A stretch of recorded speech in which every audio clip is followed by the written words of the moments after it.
Hi, everybody. My name is Janet, and I'm a leadership trainer and executive coach with Smart Tribes Institute. I'll be moderating today, so welcome, welcome. I've had the pleasure of working with Christine Comerford for several years, and she'll be leading the conversation and the discussion today. What you'll be learning are practical concepts that you can start using right now today to make a difference. Christine is the author of the New York Times bestseller, Smart Tribes: How Teams Become Brilliant Together. She is a neuroscience-based coach and founder of Smart Tribes Institute, where she and her team help companies thrive and grow. Bill Gates has called her super high bandwidth. Bill Clinton thanked her for fostering American entrepreneurship. For over 30 years, her focus has been helping leaders and companies navigate growth and change by using neuroscience-based techniques and tools, some of which she will be sharing with us today. You can find more information about Smart Tribes Institute by visiting www.smarttribesinstitute.com. Now, before we begin, I'd like to encourage you all to use the question chat panel and type in questions and comments during this webcast. We're really excited to hear your feedback and to answer your questions. So with all of that, and no more further ado, welcome Christine. We're excited for today's webcast, Create the Culture of Your Dreams, Part 1. Awesome. Thank you, Janet. Janet Schiefer-Decker, one of our awesome team members. Hey, guys, thank you for investing the time, the energy, the heart to be on our webinar today. So what we're going to learn today are tools, are techniques, very practical stuff, so you understand how the brain works and where engagement actually happens. And you're going to learn the 4 keys to get deeply loyal, high-performing employees and team members. Remember, this is part 1 of 2, and you're going to learn the first 2 elements of your cultural game plan. And you're also going to see templates you can start using today. So we encourage your feedback, as Janet mentioned. Let's roll our sleeves up, learn some cool new tools, and actually start putting them to use. So thanks again for being here. Let's rock and roll. So thanks to Stanford, Harvard, MIT, Carnegie Mellon, UCLA, and more, we now know that 90% of our decisions, of our behaviors, are driven by our emotional brain. The pathways going from the emotional brain to the intellect are like a 6-lane superhighway going in one direction. Whoosh! And yet, the pathways going from the intellect back to the emotional brain are like a little teeny trail through the forest. So what does this mean? This means that we are highly emotional beings driven by deep subconscious patterning. And when we as leaders understand how to tap in, how to connect to that deep subconscious patterning, how to give people what they truly crave at those subterranean levels, we get peak performing teams that are deeply fulfilled and engaged, and we don't have all that burnout and stress.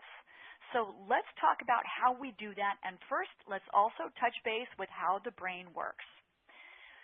Let's just talk about the 3 key areas of the brain that are most important in leadership and in building that culture that says, yippee, it's Monday, I love my job, let's rock it.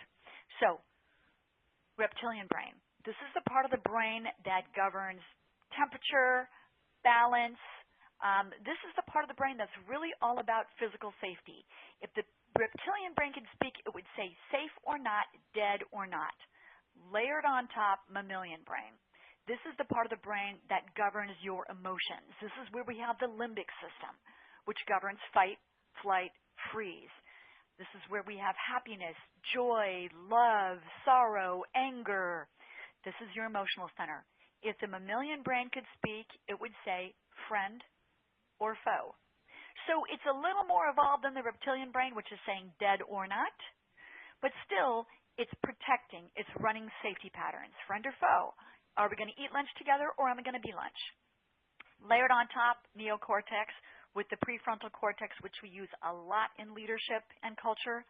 The neocortex and the prefrontal cortex is where we have decision making. The ability to compare where we are to where we want to be. The neocortex, the prefrontal cortex, is about tool making, language skills, goals, problem solving. So what happens when we have a culture with a lot of stress, with a lot of fear, with constantly changing directives? with all those kind of challenges of today's Zoom fast workforce and world, we get stuck in what we call the critter state. Critter, like a little animal who's trapped and is running safety patterns.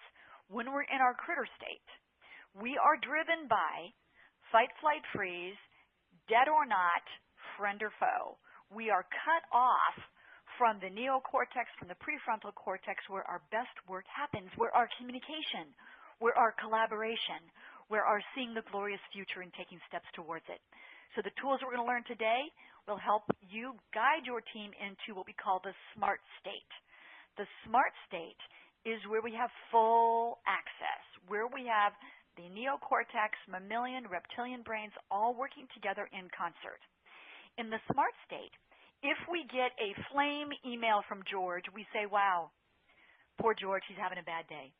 If we're in our critter state and we get a flame email from George, we usually will go into, fight, we'll go into flight, we'll go into freeze, and we're cut off from all the good stuff, all the best parts about being human. So the tools today, we want to get in the smart state, we want to stay in the smart state. So let's rock and roll. You're on this webinar series to learn how to get people in and keep people in their smart state.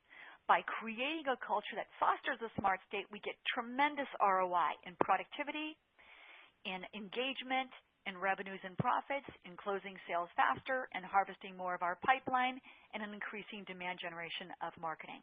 So let's dive in and let's start working on our first tool. So to look at creating an awesome culture, a super engaged culture, the culture of your dreams, we first have to figure out, though, how engaged is your team? So what we do with our clients is we very often will do what's called a cultural assessment. We'll go in there, we'll do some interviewing, we'll look for patterns, we'll use our neuroscience tools, and we'll understand what's working and what's not. Then we'll recommend that they do a survey for the entire company that's really rich in kind of testing or assessing safety, belonging, and mattering. And then we like for our clients to check in on their culture twice a year. Some of our clients do 4 times a year. That's okay if it's a super short survey. We'll go over an example in a moment. We want to make sure that we always have comment fields to find out what people are feeling and to get that feedback from them. And then, of course, our clients choose to work with us, neuroscience-based growth coaches and trainers, so that we make sure that we do everything right. So let's go in and let's look at the second thing that all of our clients do to create these rich, engaging, high-performance cultures where people are 35 to 50% more productive than they were before we used these techniques. We use what's called the Smart Tribes Playbook. These are proven processes and procedures for sales and marketing, leadership, and talent. You're going to see a couple of them for talent this time, and then at our next webinar, you'll see a couple more. So our clients use trusted, proven tools to make sure that they do it right. They avoid the trial and error. So let's dive in and start doing that. How engaged is your tribe? Let's find out how deeply engaged you feel your tribe is now. If you were using Smart Tribes Playbook, you'd go into the Culture and Talent Playbook, you'd download the tools and templates, you'd load them into your survey system, and you'd be on your way. But since we don't all have Smart Tribes Playbook yet, let's do what we have on the slide here. So we're going to go through each of these questions, and I just want you to answer yes or no. When you do this for your company, you're going to have a few more questions. You're probably going to want to have a range of points per question. So please jot down the answer to each of these questions, answering, if you could, as your team, how you think they would respond. First, it's safe to try new approaches. Yes. Please have them type some of their answers into the Ask a Question box on their screen. Thank you. Great. Type some of your answers, and then also when we do our grand total, type in your grand total. Thanks so much. So it's safe to try new approaches, to innovate, to share my ideas at work. Yes or no? How would your team respond? Next, I trust my team members and colleagues to support my and the company's success. Yes or no? I feel emotionally and physically safe at work, in the environment, with the tools provided, with my colleagues. Give that one a yes or no, please. Next, I am motivated by my company's mission, vision, values. This is a really key one, guys, because it helps us understand what our tribal code is, what our tribal identity is, and what it means and what the expectations are to belong to the tribe of your company. All right, next slide. Yes or no on these guys. I receive acknowledgement and appreciation at work. Yes or no? When I make a mistake, I'm corrected with respect and the desire to help me improve. Yes or no? I have a career development path that my leader continuously supports me in. Yes or no on that guy? I understand the expectations of me and my performance. Yes or no? I feel I matter to my leader in the company. I am making a difference here. Yes or no? All right. Please total up your questions or your yeses and nos, please. We had 9 questions. And so we're curious. Just type into the, is it ask a question box, Janet? Yes, that's right. Type into the ask a question box. And thanks for bearing with us, guys. It's our first time using the Bright Talk system. And just tell us how many yeses and nos you had, or just what the total yeses were. And as Janet is gathering that, I'm going to show you a template that a lot of our clients like to use from Smart Tribe's playbook to assess the answers of their survey. And remember, we're always going to have comment fields. So the template that our clients love from Smart Tribe's playbook helps us net out engagement across departments and across positions. Now, if your company is smaller, you can skip the position part and just do the departments. What's super important here is that we really want to make sure that we're really aware of which departments might be suffering, because you want to create an employee engagement index as a result of the Safety, Belonging, and Mattering survey. And yes, safety, belonging, and mattering are very rich in this survey and in these embedded questions. We just gave you the first 9. But Janet, let's take a couple of feedbacks. I can see that we have 50 people that have already asked questions. Yes, great. Thank you so much, everybody. We've got tons of answers coming in here, and it looks like people are doing pretty well. I'm impressed. We do have about 25, no, let's call it 30% of no's. Yeah, and then there's some people who are either being more honest and they've got mostly no's. and guys, here's the thing that I really want you guys to think about. Look at the questions where you said no, because when you look back at the questions, you might notice the pattern. The pattern that we did, right, was safety first, right, was belonging next, was mattering last. So that will help you understand kind of where you're rating in safety, belonging, and mattering. And when we send out the invite for the April 30th Part 2 webinar, Alexis will include 2 blogs from Forbes on safety, belonging, and mattering, just in case we haven't worked together before and you guys need a little bit of foundation there. So thank you, Janet. And Christine, some of the people were polite enough to put in actually which questions, and thank you so much for doing this, which questions they said no to. And it looks like a lot of them are in the belonging section and mattering. Safety seems to be pretty good. And thank you. I like the person who just said oops. All right, awesome. Fantastic. So let's good. Thank you, guys. Thanks for being so engaged, guys. Woo, I can just see tons and tons of comments flying in. Super awesome. Okay, let's keep going. Now, I wanted to show you this quote because when you want to work on that belonging, when you want to work on the mattering, some of the tools we're going to show you next helped Forward, have helped all of the other companies that we work with. We work with companies small, medium, large. It doesn't matter. Whoever wants to get more performance from their people and build a richer, more emotionally engaged culture and actually have people, frankly, burning out less and being more productive. So we want to get, just like Michelle said from Forward, we want to get more done in less time. Super motivated, speaking the same language. That addresses the belonging that Janet just talked about. We're all part of the same tribe. We collectively raise the bar. We're more accountable, aligned, effective than ever before. Let's have fun at work. We spend a lot of time here. Okay, next tool. Okay, woo. So this is your cultural game plan, guys. We're going to work on this today. We're going to work on this also on April 30th. So to get your game on, we made a cultural game plan what are these called, Janet? When it's a word that also, an acronym. Thank you, an acronym. So growth, appreciation, measurement, engagement. That's your GAME game plan. So for growth, individual development plans. Remember, the brain needs to aspire. The brain needs to say, I'm here and I'm going to be there and it's going to be so awesome when I'm there.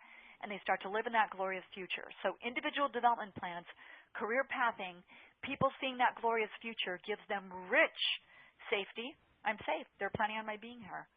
Belonging, hey, I'm part of the tribe. They're planning my future. Mattering, hey, I'm rocking it, and they want me to rock it even further. Leadership levels and lunches. Leadership levels and lunches. We were just working with a client on these yesterday. This helps people really understand kind of where they are, how they're performing. We'll look at this in a sec.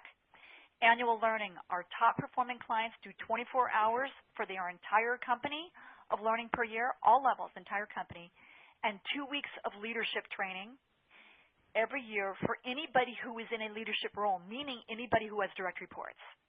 Appreciation. High fives. These are shout outs. These are appreciating people that anybody in the organization can say, hey, you rock, I appreciate you. We'll show you some examples. Weekly wins. Toasting on Friday, how collectively as a tribe we all rocked it this week. Measurement. We'll talk about measurement and engagement on April 30th. So accountability structures, dashboards, feedback and counseling. Woo! Big, huge deals here. Performance reviews and then engagement, mission, vision, values, visual, auditory, kinesthetic goals, etc., company contests. So let's dive in and let's start with growth. Why are we here? You know, what is the purpose of a company? So if we have just kind of a moment of navel gazing, of contemplation, you know, we're building these companies to provide products and services that make people's lives better, that solve problems. But a funny thing happens as we traverse what we call revenue inflection points. You have a very different company when you go from 10 million to 25 million, 25 to 50, 50 to 100, 100 to 250, 250 to 500. And when you get beyond 500, frankly, we use, when we're working with huge companies like Deloitte, Procter & Gamble, Domino's Pizza, Nestle Purina, when we're working with those guys, we actually create inflection point charts that are custom to them because they're much, much bigger than the standard stuff. So let's look at this. Also, if you have a huge company, it is a series of smaller companies. The purple is the people stuff. The green is the money. The blue is the model. We need to be constantly making sure that we're doing all the people, money, and model things to get to and through the next revenue inflection point. Read about this more in Smart Tribes, but I want to show you this because I want to stress to you. We've been building businesses here at Smart Tribes Institute for 30 years. It seriously isn't as cosmic as it seems. There is a formula to building a great company. This is part of that formula. Please look at this later. I want you to really think about this. The most important stuff is the purple stuff because that's the people stuff. The people make the revenue happen. The people make the business model happen. If the floor wax isn't working and nobody likes it, maybe we can make it into a dessert topping, okay? It's the people that figure that out, okay? So let's now talk about how to foster growth. So IDPs, I mentioned this earlier, and IDPs are awesome, individual development plans, not only because they foster rich safety, belonging, and mattering, but also because they give somebody kind of a map that they can kind of get their head around and they can track to. So we find our top performing clients have 2 or more possible evolutions 1 to 3 years from now. So a person could go to this role or they could go to that role. Possible evolutions. This isn't a promise. Job skills will have to be gained. Leadership skills will have to be gained. And what are they? What's the timeline for acquiring this skill? This is a simple form for an IDP. You don't need to get fancy. Plan, budget, leadership commitment, the next steps in the quarterly check-in, and I need to stress this. An individual development plan is driven by the individual. Their leader simply supports it. Their leader's job is not to drag them into the glorious future. The person needs to pull themselves into the glorious future. So IDPs are a great way to kind of shape how we're going to get to that glorious future. So I'm curious, maybe people can type into the ask a question box or make a comment. How many of you guys actually have IDPs now? Now, and Christine, if I could interject just a little here, there was somebody who said that they had, all 9 questions previously were no's, and their comment was, no wonder I'm trying to change the culture. So IDPs, pay attention to that. It is one of the single most powerful tools to get people engaged. Thank you. Oh, you know what? Thank you so much for saying that, Janet. So back to the brain, we need to aspire. The brain needs to aspire. IDPs help you do that. And then the brain needs to have insights.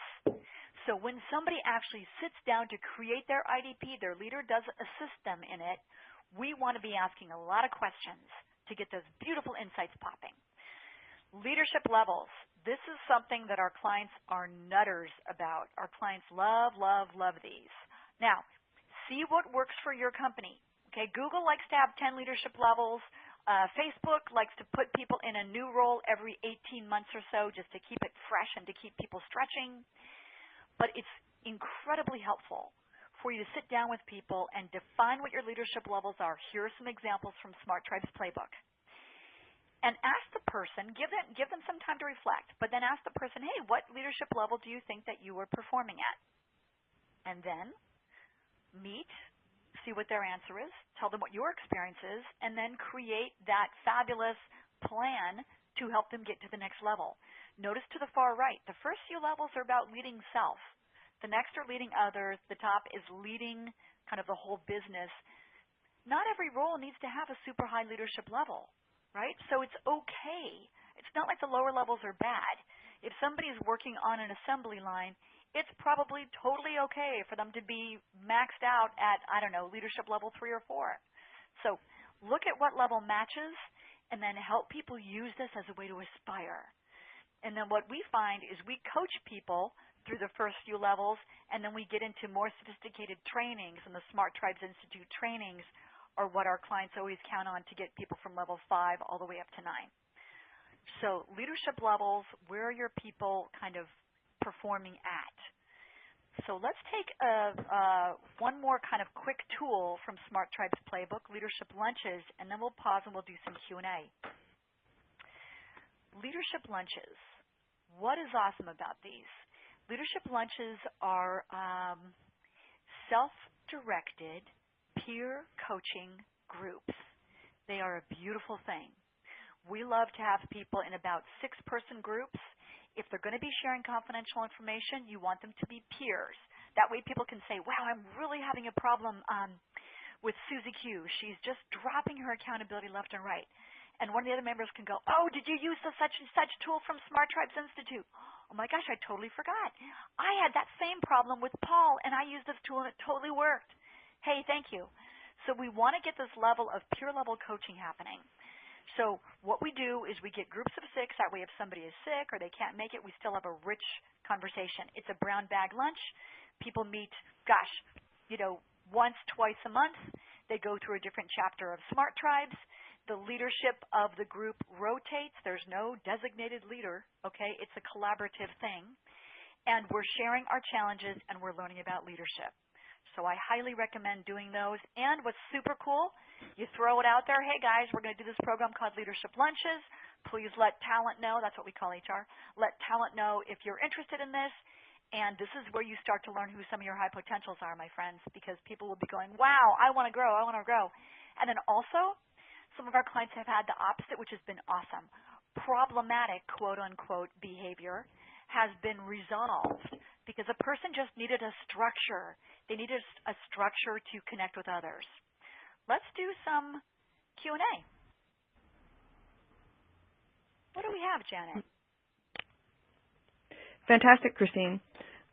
We have our first question, which is a really good one. Why is having an engaged culture so important? Shouldn't my team automatically want the same outcomes that I want? Oh, thank you. Yes, that's a juicy one. Here's the thing. Your team is human, and they probably did want or do want at varying times the same outcomes that you want, but here's the trouble. Stuff comes up. Unclear communication comes up. Rapidly changing directives. Rapid growth is super stressful.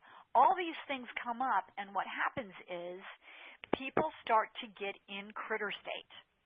So when we look at what causes critter state, and it's usually focus changes, communication issues, lack of accountability structures, people not influencing outcomes, sustainability and burnout challenges, we fall off the bus, if you will. Engagement is about getting people deeply emotionally engaged, where the company is an extension of their identity. It's a very cool thing. It's a very powerful thing. Then they bring their heart and their full mind and all the best parts of them. So when we reach out and we find out what the emotional climate is of our business, and then we actually take steps to change that, that's where we find people really stepping into the level that they can perform at. That's why engagement matters. Janet, do you want to add anything to that? Just an example. I mean, it's really well known that a lot of times these volunteer organizations get more engagement than profitable ones, for-profit organizations. And the reason is really simple. It's like people are more engaged with the mission. So if we can actually connect with that desire to add value to people's lives, to the world, with our mission and our vision and our values of our company, then we can get that same level of engagement that people give to their personal lives. Thank you. That was very well said. Awesome, awesome, awesome. So, yeah, we have tools in Smart Tribe's playbook to really help you rock your mission, vision, values, your mission, the purpose, why we're here, why we're getting up in the morning, the vision, the cool place that we're going together, and the values, who we are. And you need to recruit people, which we're going to talk about in a little while. You need to make sure that you recruit people that actually are connected to your values. So there's a question here about the slide before with the inflection points, and the person's not really clear about why you said that people are so important, and isn't accountability more important than the engagement piece? They're bedfellows. The more engaged you are, the more accountable you are, because you have to care. Accountability is like about integrity, and it's about caring, and it's about my word is my bond, and this is who I am, and I'm into honesty, and I'm into follow through. So we find that engagement, when our clients' cultures get more engaged, boom, the accountability, the performance skyrockets. So let's talk about RelyMax. One of our clients, they've been on a really rapid growth trajectory. We did a cultural assessment. And when you're in a rapid growth trajectory, just like our work with Salesforce.com, it's not always fun. I mean, rapid growth is stressful, So we did a cultural assessment. We found out what the greatest opportunities were. We did a leadership development program, executive coaching, awesome training on influence and leadership and managing change and optimal teams. And now we're on track to double their 8-digit revenue, okay? And leadership has more visibility. So let's, how about if we take, I know we have to end at 45 minutes or so. So Janet, can we take one more question? Yeah, we have great questions here. Okay. Here we go. How would you address an unwillingness on the part of an employee or employees to engage in these programs' processes? So somebody says culture schmalter, or, I don't want to be here, et cetera. If we have a lot of people doing that, it's because we haven't necessarily as leaders done a great job building a vibrant culture where people actually want to opt in. We're probably low on safety, belonging, or mattering. That person isn't probably feeling a lot of belonging. So one thing that we love to do, and let's go into appreciation tools, which is the A after G. G is for growth, A is for appreciation. Let's go into some of those tools, because we find when our clients roll out these tools, it is a great way to get more engagement. It is a great way for people to feel more seen, and is a really great way to boost that engagement and to get people more excited about actually delivering results. Did you want to add anything there, Janet? No, I'd rather ask another question, because there's some great ones coming in.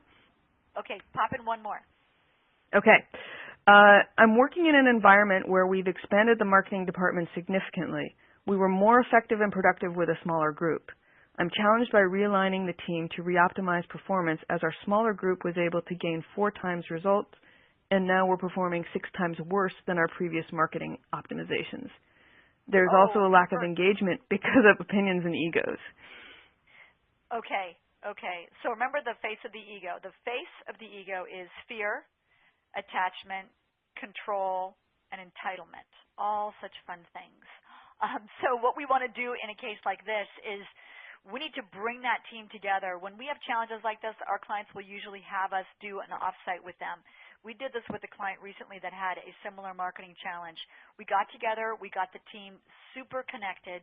We taught them a tool that we call meta programs, which is very powerful. We'll be emailing everybody about a webinar series that we're doing with Citrix on the neuroscience of sales and marketing. So stay tuned and sign up for that. It's going to have limited spaces, so jump in there pretty quick as soon as you get that email from us. But we actually had to bring that team together, teach them a new tool they could rally around. The tool then became the focus. Seriously, it's so interesting. The tool became the focus. They stopped fighting with each other. They embraced this new tool, and it was all about making this tool get us the results we want. So they unified around improving the results with this extremely cool proven tool that we've used to triple marketing results for our clients repeatedly. That helps bring them together. We had to turn the shift. We had to shift the focus off of the internal wars. So sometimes a Trojan horse, if you will, like a new tool, a new technique, can work wonders in a scenario like that. Anything you want to add to that, Janet? No, I have so many great questions. I just want to keep asking. Okay, I'm going to whip through a teeny smidge more, and then you're going to get the fulfillment of asking a few more questions. How's that? Okay, then. Go for it. So here's what's great, you guys. We talked about appreciation and creating that celebration and how important it is to get people and keep people in the smart state. It can't be leadership's job to give all the attaboys and attagirls. You need to set up a structure so everybody in the company can be celebrating people for modeling the values. We don't give a high five. Oh, high five to Janet. She gave me a stick of gum when I was really thirsty. No, okay? That's not the kind of high five we want. We want to say high five to Janet for modeling our values of integrity and communication in this particular project that she did on time and on budget. So yay. You know, we want to be celebrating particular values.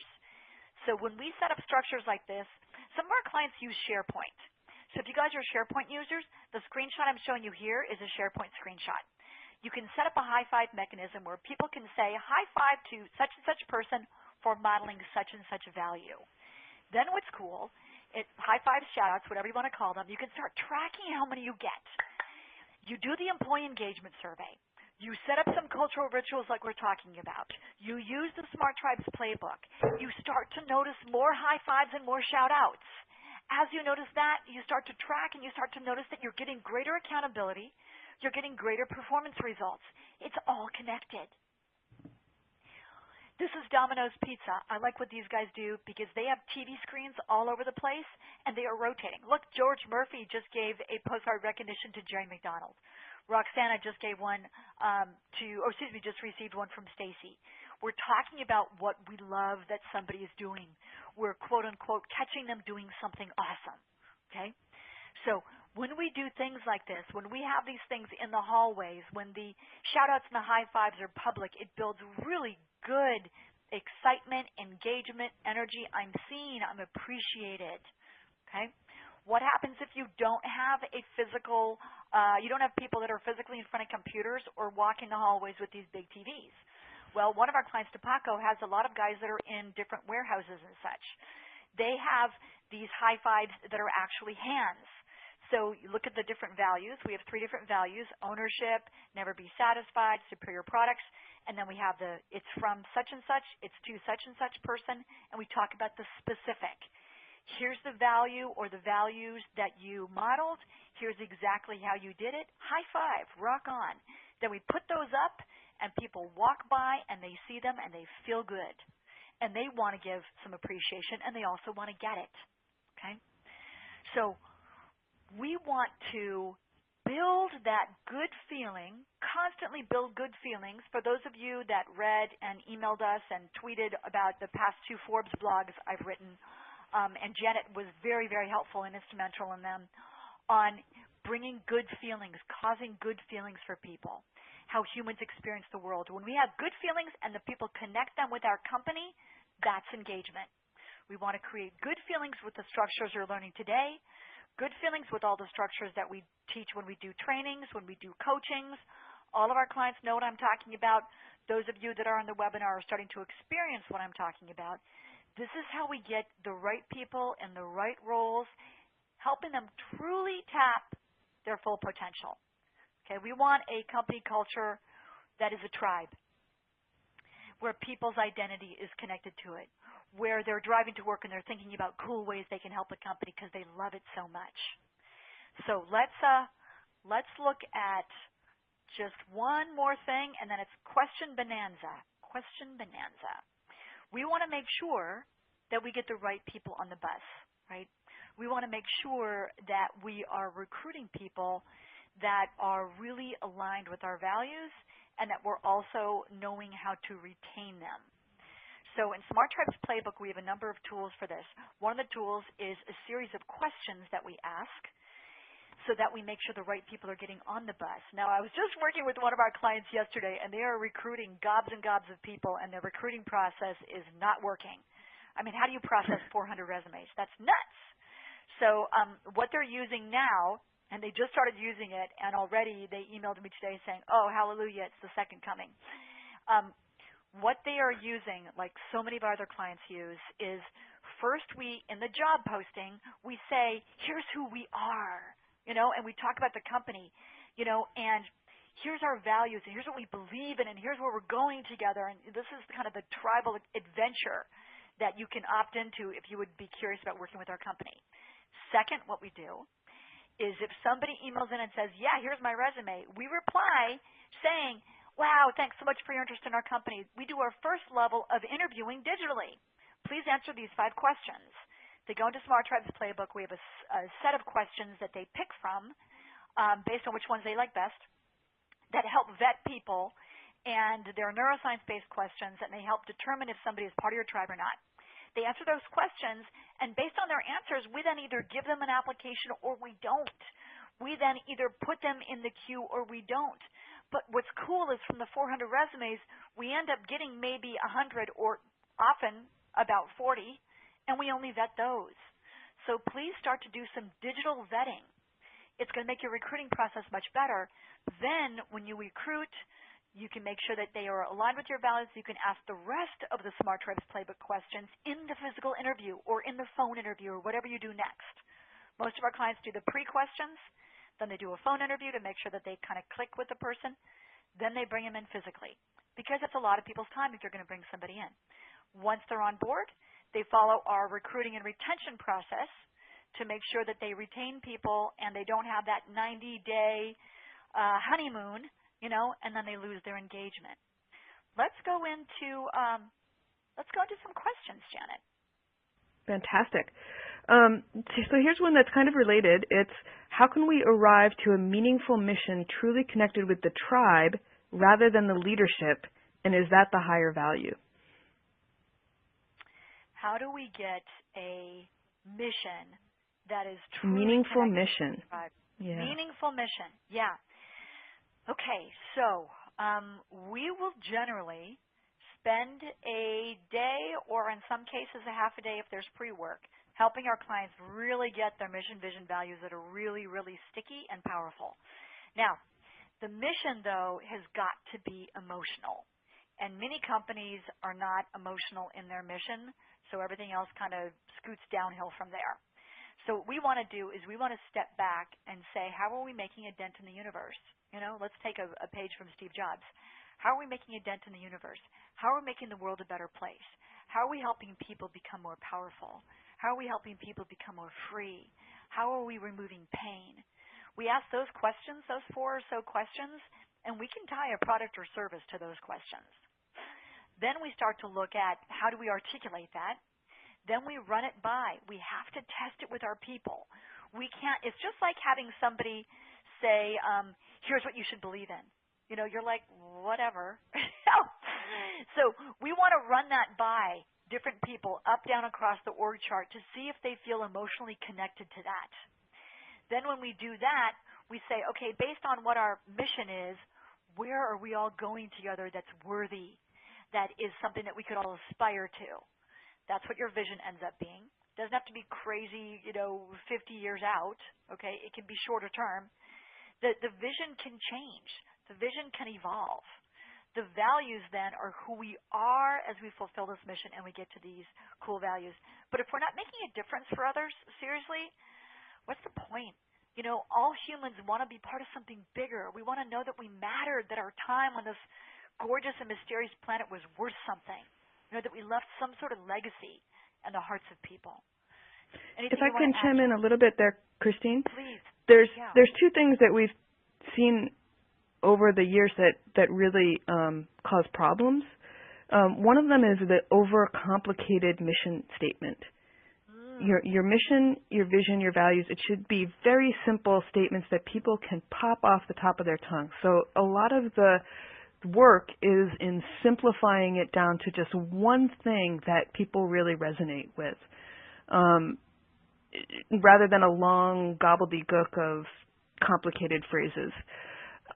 So one is to simplify it. The other thing that just doesn't work is people try to, and with the best intentions, they want to go ground up. So they do surveys and they try to pull things from their people. And that can work. I've seen it work. And unfortunately, a lot of times what I see is that the team does really great work and they come up with things and then those things get ignored. And it's just like doing some kind of employee satisfaction survey. If you do that work and you go ground up and you ask people to give you their feedback, you must use it. Oh, thank you for saying that. You guys, so in Smart Tribes Playbook, I didn't mention this before. Thank you for reminding me, Janet.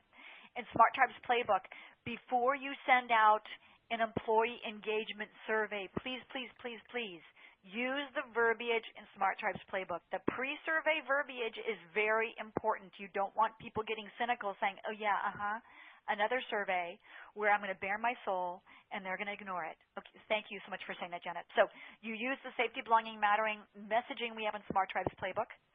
Ba-boom. Then you have the survey.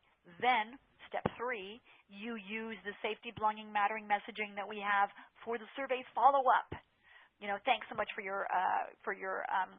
sharing your voice, blah, blah, blah. Here's what we learned, blah, blah, blah. Here's what we're going to change, blah, blah, blah, in this period of time, blah, blah, blah. So, and I know some of you guys are asking questions about Smart Tribes Playbook. If you go to smarttribesinstitute.com/smarttribes-playbook, tell us your top challenge right now. And it looks like we have 71 people that have told us their challenges. If you just go to that page, tell us your top challenge, select a 15-minute demo time, we will show you Smart Tribes Playbook. We will show you how your challenge or challenges could be resolved by Smart Tribes Playbook, okay?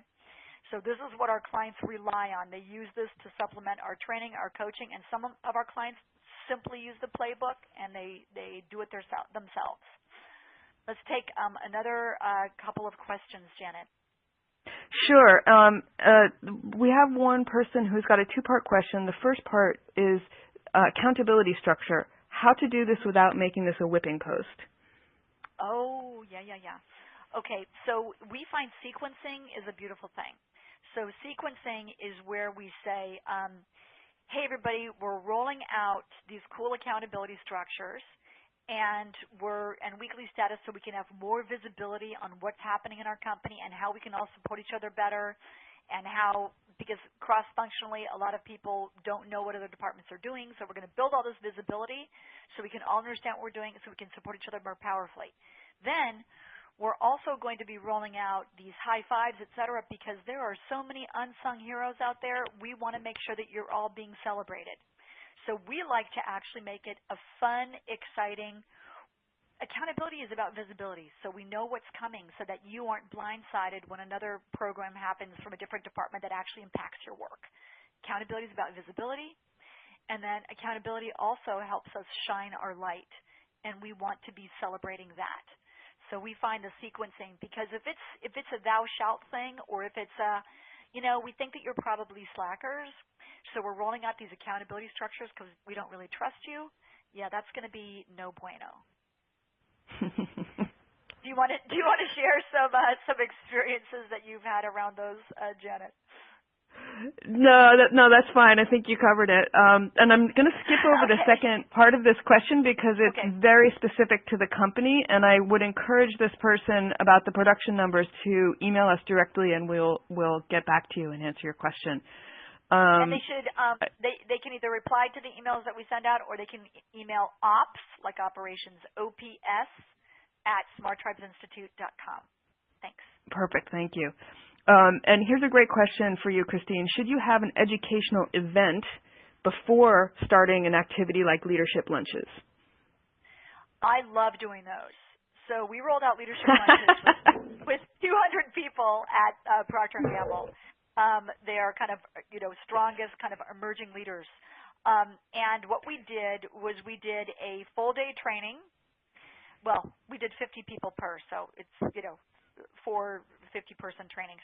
We did a full-day training on the neuroscience of influence and leadership and how to kind of really powerfully enroll and engage people, and lots of labs and breakout sessions and people really using the tools and getting them in their body. And then what we did was at the end of the day, we put people in their leadership lunch groups. They had been kind of pre-placed into groups based on cross-functionality and peers. It's really beautiful when the leadership lunches are cross-function, so that ops and finance and marketing and sales, are all in a group, and there's much more connection, okay? Oh, we need to end this webcast in 2 minutes. Okay, so what we want to do is we want to make sure that people are trained beforehand so that it sticks, and then you give them Smart Tribes, and they have the tools, and they're in much better shape, and it works stronger. Janet, I think we need to wrap up. We have to end. We need to wrap up, and I just wanted to add for everybody that asked that the slides will be available at the end of the presentation. They'll be emailed to you. Thank you. So we're going to send you guys 2 things. We're going to send you guys the slides. We'll include in there the Smart Tribes Playbook information. We urge you to go learn how Smart Tribes Playbook can actually save you gobs and gobs of time and money. Most of our clients find that they save well over $100,000 by implementing Smart Tribes Playbook, just because it takes away all the trial and error. And then separately, we'll send you an email on registration for April 30th, okay? And then at some point, Citrix is going to email everybody in our tribe how to, if you guys are in our tribe, if you get regular emails from us, I know we've got about 80, 90 people who came through Bright Talk, but make sure that you get in our tribe, email ops@smarttribesinstitute.com, and we'll then send you info on the Citrix and then on some other trainings that are coming up. Great. Thank you so much, guys, for your time, for your attention, for your fantastic questions. And yes, thank you for the questions. April 30th. Yes, and thank you, Janet, for being so awesome. Yay. Okay. You too, Christine. Thanks, guys. Okay. All right. Bye for now.